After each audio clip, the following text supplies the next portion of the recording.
Jeff Ulbrich apologized publicly today for the leak of Shedeur Sanders' private phone number and his son using it to prank call the quarterback during the NFL draft. My actions of not protecting confidential data were inexcusable. My son's actions were absolutely inexcusable. And for that, we are both deeply sorry. Earlier today, the NFL fined the Falcons $250,000, and Ulbrich himself was fined $100,000 in response to the situation. The NFL says the fines were failing to prevent the disclosure of confidential information distributed to the club in advance of the NFL draft. Ulbrich said neither him nor the Falcons would be appealing the fine. I promise my son and I will work hard to demonstrate we are both better than this. Ocho, I'll start with you. Football question. Yeah. Do you think that was a fair punishment? I think it was a fair punishment. When you think about the fine amount for an entity like the Atlanta Falcons, that ain't nothing. You know, it's a drop in the bucket, $250,000. I mean, what is that going to do? Now, for the coach who doesn't make millions of dollars like the players do, now that might hurt you a little bit. The punishment, I guess, it serves and it's due right. I think the son needs to be punished. That's more of a personal issue for the dad to take care of on his end, especially for taking away that moment from Shedeur Sanders, a moment like that he's worked for, obviously. Inserting himself into that moment. You know, wanting to go viral, being that we're in that era right now. You say it all the time. Everybody don't play the same, especially with a moment like that. Outside of that, that's pretty much it. That's pretty much. I think it was fair.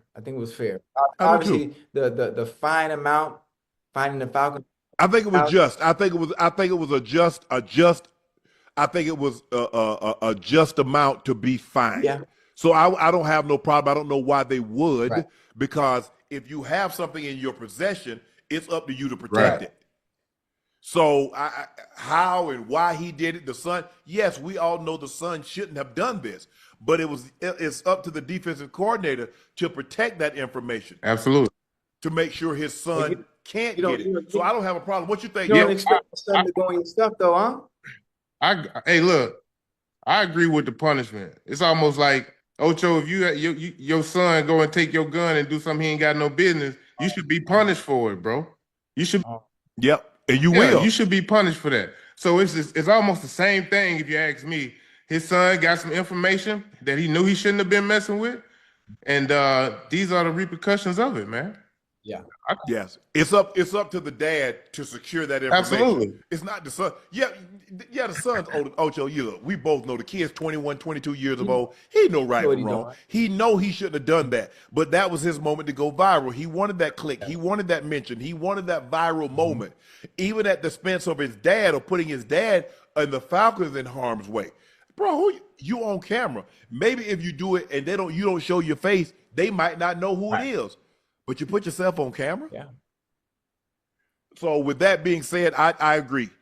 Over 10 players have reportedly they were prank called during the NFL draft. Shedeur Sanders, Shiloh, Tyler Warren, Kyle McCord, Mason Graham, Chase Lutz, Josh Connolly Jr., Abdul Carter, and Isaiah Bond. Awful for those guys. Didn't even get a check. Some of those guys didn't even get drafted. How does the league, because you see what happens now? Now, this has always been a standard. Ocho, where you going to be at? You know, wasn't no cell phones, Ocho. Well, I'm going to be at my brother's house. Here's the number. Well, I'm going to be at my grandma's house. Here's the number. Well, I'm going to be such and such. Now, you know, everybody got a cell phone, and now, you know, to keep from, and I think this is what they do. A lot of agents are having guys getting new cells, get them just for this moment. Just for this moment. Because, you know, you got homeboys be wanting to play games, because I know if I'd had a cell phone, my homeboy like, hey. Nah. You think you have some homeboys that play like that, huh? They would. In this moment, your most pride. No, I don't think. No, I don't know. No, Burns, Bucket. Man, the anxiety and excitement that you have in that moment, I can't even explain it. So I'm trying to put myself in their shoes. If I got a prank call like that, I would have. Man, what? Hey, but here's the thing, Ocho. Somebody called it. They'd just been calling like, hey, is your brother home? And they're like, hey, man, don't tie the line because you don't tie the line up. Hey, man, anybody got those? Hey, my brother expecting a call, so forth and so on. Yeah, but if it had been way back in, because the thing was, it used to be, Joe, I don't know if you remember this, there used to be, community line. So everybody that was on that in that neighborhood was on that line. Right. So, Ocho, you be on the phone, Joe phone busy too. Or Joe pick up the phone. I can hear Joe talking. Hey, Joe, man, I'm expecting the call. Can you get off the phone for about 5 minutes? And Joe, I had to get Joe to hang up. And Joe a half a mile from me because everybody was on a community line. So it wasn't until you got an individual line that you could actually pick up the phone and call. Or if you on the phone busy. That was before they got call waiting. Now, beep, you hear the thing, you click over. But there wasn't no call waiting. There was a community line and everybody was on it. So I can just imagine you were at your mom's house and you waited and somebody on the phone talking and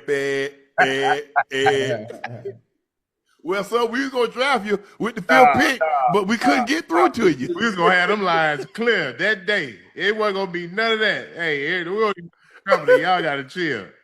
I remember. But how did they fix Ocho? How does the league fix this? I mean, I don't even think it's a league fix. It's more of a personal fix on your end.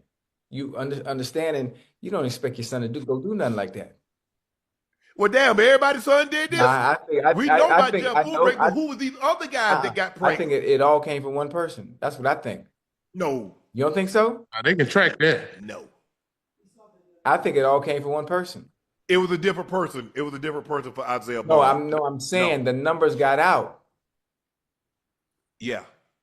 But I'm saying, but how did they get out? Coach they had everybody's number, They had everybody's number. So I'm saying he could have gotten every number and given him.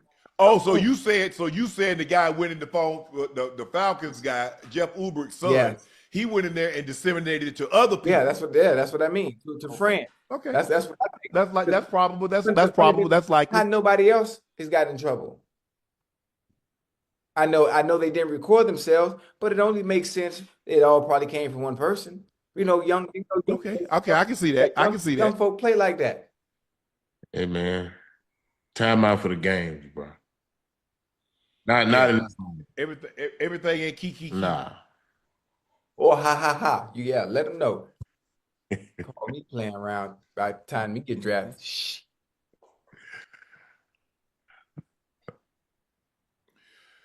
Wow.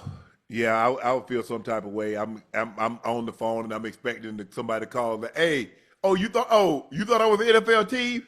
Man, you ain't getting no drafted.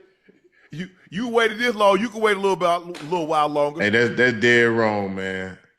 Yeah, of course. People play entirely too much.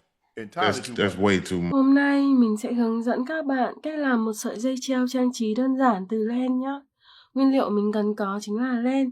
Mình sẽ sử dụng 3 màu sắc như thế này để làm. Màu vàng, màu xanh lá cây và màu hồng. Mình sẽ kết hợp lại với nhau nhé. Sử dụng kim móc len để làm. Và cả kéo nữa nha. Rồi bây giờ sẽ bắt tay vào